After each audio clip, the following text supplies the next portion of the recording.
किसी गांव में एक किसान रहता था। इस संसार में वह बहुत ही गरीब था। उसके पास जमीन का एक छोटा सा टुकड़ा था जिस पर वह खेती करता था। उसका गुजारा अत्यंत कठिन तरीकों से होता था। एक दिन सूरज की गर्मी चरम सीमा पर थी, परंतु किसान हमेशा की तरह खेत में काम कर रहा था। पसीने में लथपथ किसान बुवाई के लिए खेत जोत रहा था। इसी बीच खुदाई में करते समय जमीन से एक बड़ा सा लकड़ी का बक्सा मिला। किसान ने सावधानी से बक्से को निकाला। पहले तो उसने के समझ में नहीं आया कि बक्से का क्या करें। आखिर उसने बक्से को खेत के बाहर रख दिया। उसे साफ करके जो रोटियां घर से लाया था वह बक्से में रख दी और अपने काम में जुट गया। दोपहर को जब वह खाने के लिए रोटियां निकालने के लिए बक्से के पास गया तो हैरान रह गया। उसमें रोटियां ही रोटियां भरी हुई थी। तब किसान को पता चला कि वह जादुई बक्सा था।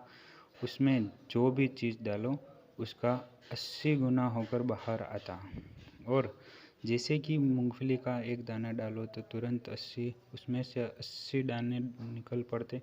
किसान ने तृप्त होकर खाना खाया और उसके बाद किसान संतुष्ट होकर बक्से को घर ले आया। बक्सा मिलने के बाद किसान बहुत खुश था। उसे लगा कि उसके सब दुख अब दूर होंगे। वह लालची नहीं बल्कि धैर्यवान व्यक्ति था। उसने बक्से का दुरुपयोग नहीं किया।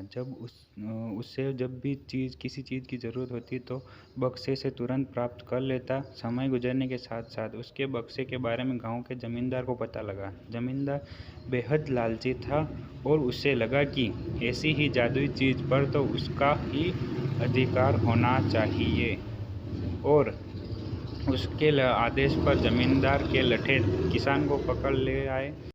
उसने किसान को धमकाकर कहा, जिस भूमि से मिला है वह मेरी ज़मींदारी में आती है, इसलिए बता उस बक्से पर किसका अधिकार बनता है। तो दोस्तों, आगे की कहानी को सुनने के लिए मेरे चैनल को सब्सक्राइब करें और सारे वीडियो देखें और लाइक शेयर करना ना भूलें। धन्यवाद।